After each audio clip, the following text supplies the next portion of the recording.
back the topic a little bit in a different way, which is like, and this is also gonna help us explore your like personal values and everything. Now, who or who or what, in your own opinion, is the freedom giver? Because we're talking about freedom, autonomy, and the options and everything. But who is the maker? Like, who's the giver? Who gives us freedom? Who gives us autonomy? Is it okay? Yeah. No, I think this is a very powerful question, but this question is it's. I think our discussion we are not yet to reach to that level to Okay. answer this question. I guess I think we're still processing. But if we proceed, for me, we human, all right. So we don't make things by our own. So they I think existed. So to that context is that we are not giving people freedom. For example, even if you're authority, let's say, or you are a governor, you are exercising the rules. You're not giving people by your own willing. It's like a police rule says the police have to respect the civilians when they are engaged in any event, for example. So if that's the willingness of that decency of the police, that's why I have to deal with the civilian in a good way. No, I think the rule is saying it. So to that context, and the question will lead there, it's like, okay, who rule from where it came? Yeah, from the community, from the humans, when people come together. What is the point of, we say like, we're a social being, all right? Or generally we're a social animal or a social species, for example.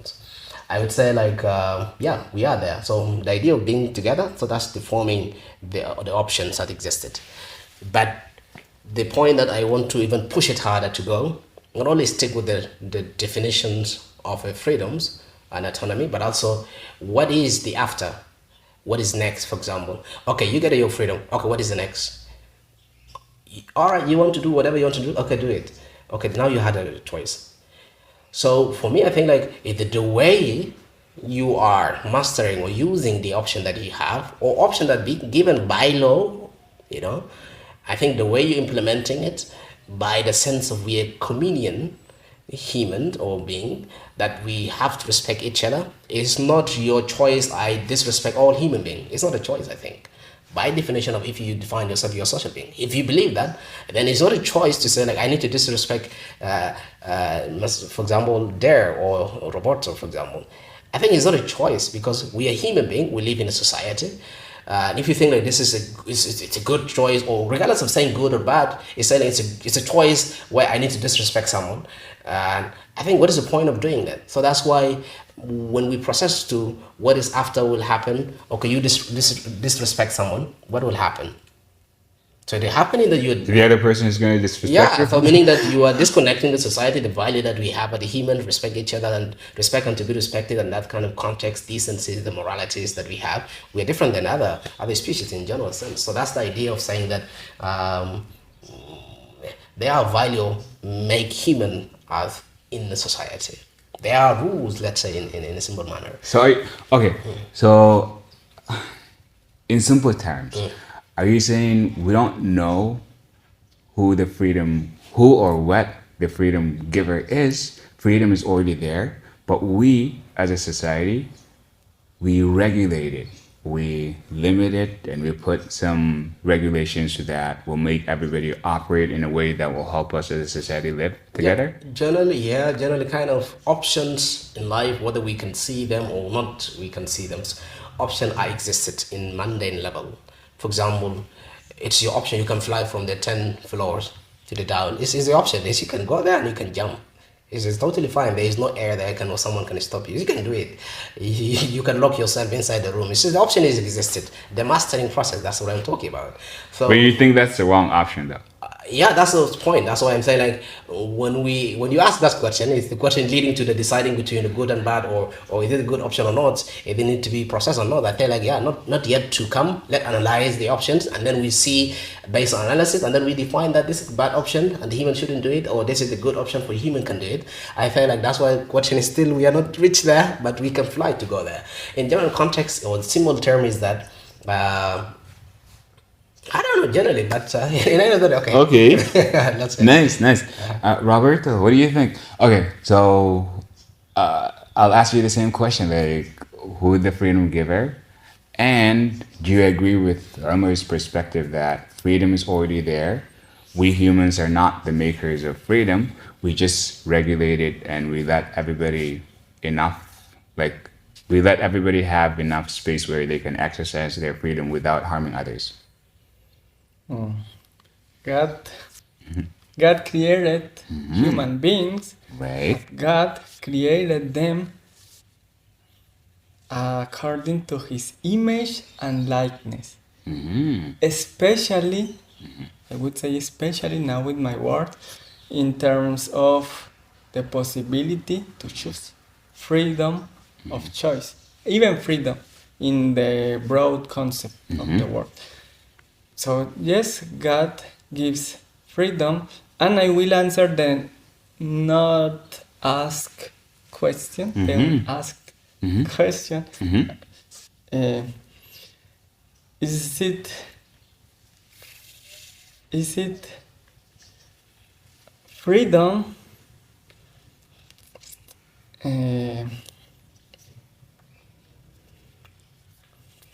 If there is a possibility to decide, if there is not a possibility to decide against the law given or existing law. That's why I would call this law actually the law of liberty, and that there is no lack of freedom if the consequences of misusing the freedom causes harm, damage, or is against us. For example, the person who was harassing, the law existed. And I am now talking in civil terms because to illustrate it. Right. The law existed. Okay. Is there a problem with the law? Is there reason it refrains or it puts limits to the exercises for freedom? I consider no. Actually, the law exists to illustrate the previous point, to give freedom. Why? Because there is a problem in the same person who is going against the law. It is against himself. And the law regulates, so this is what I can... Very interesting.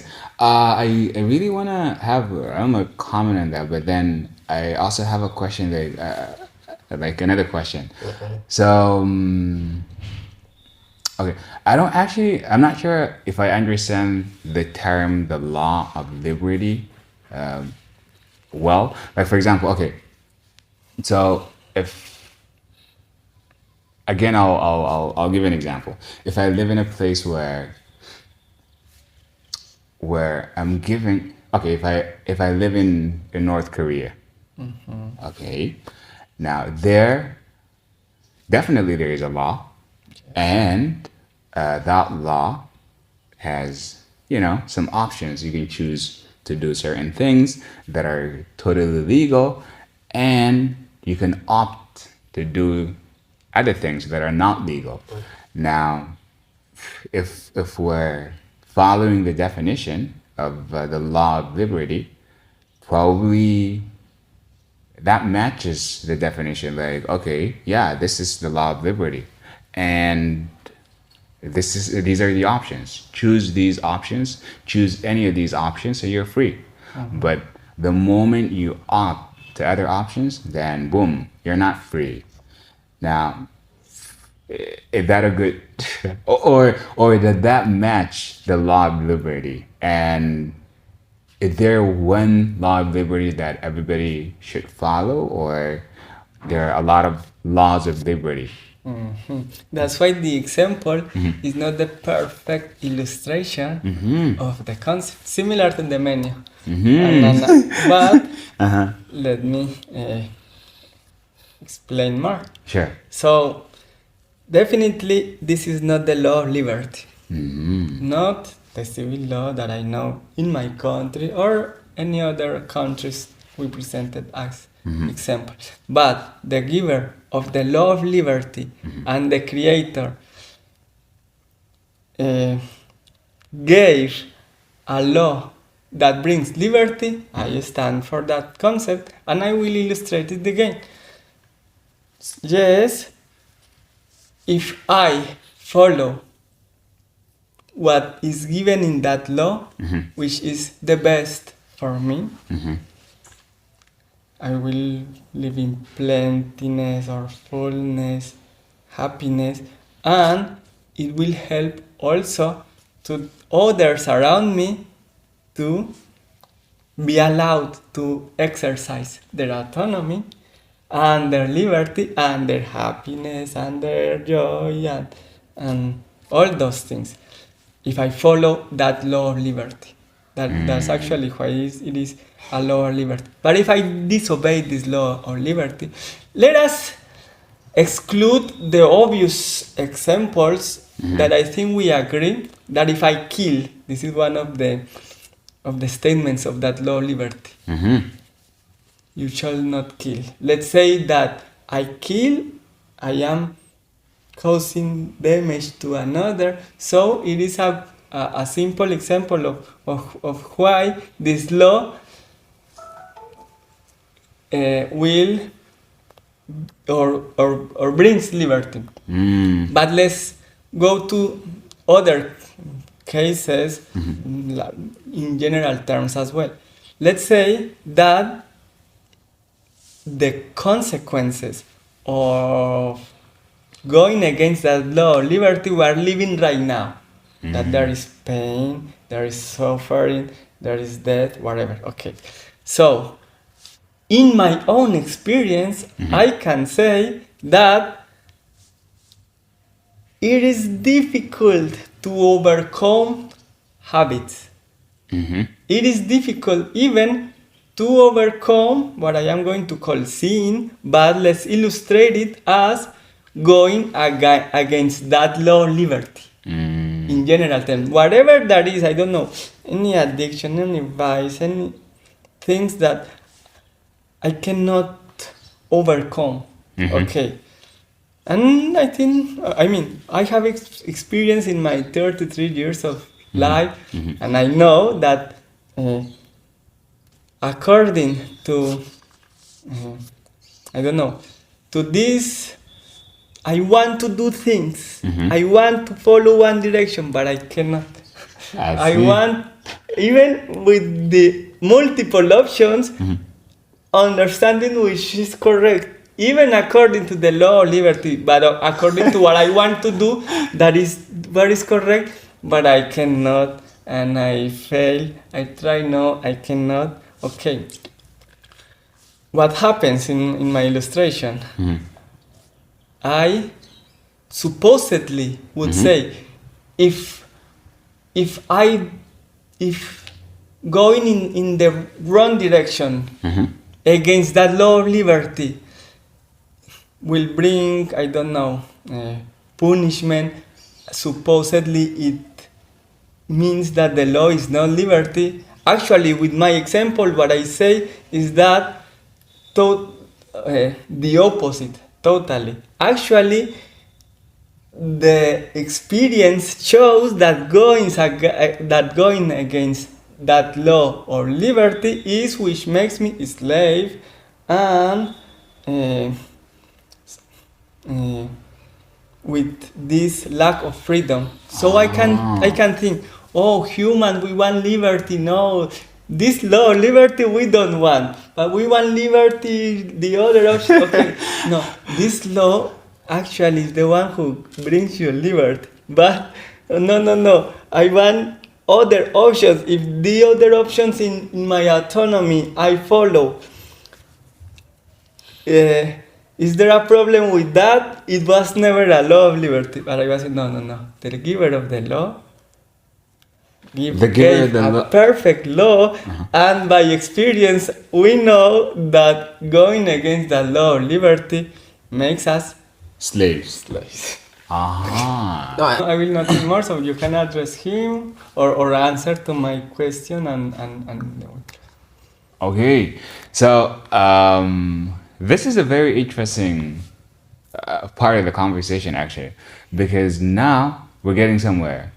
Now, I think Roberto is saying that there is a law of liberty, and liberty is just another word for freedom. Can we call it the law of freedom? okay. Exactly. Okay. So there is a law of freedom. Now, whoever is out of that law of freedom is not free. Actually, experience shows that whoever is not included or whoever is not practicing that law of freedom is not free, is actually a slave. Now, I'm not sure if Amr agrees with that. Amr, what do you no, think? I just In a say minute. that's very theological and religious perspective. And when you just size, I think like reminding human that whatever you guys are doing is yes, it already existed and created by God, and you have to follow the instruction and something like that. I think like you exclude the time for self independency and self thinking, self making process. I think sound even you exclude the autonomy here, because autonomy is the self governing, the self primary mover of those laws that you're talking about. So I think Wait, you remember earlier you were saying that autonomy is not a good thing?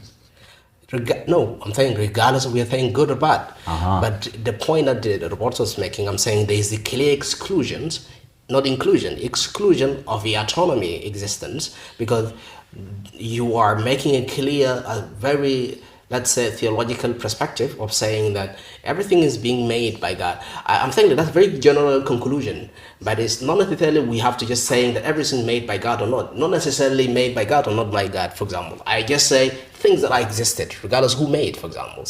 And when we centralize that, it's specifically that shape or that thing is made those things, then I think we are reminding the human, you don't have a space to think about anything. Everything is just being provided by the creator or by the lawgiver, and then you just follow up. So I'm saying is, so where the autonomy here?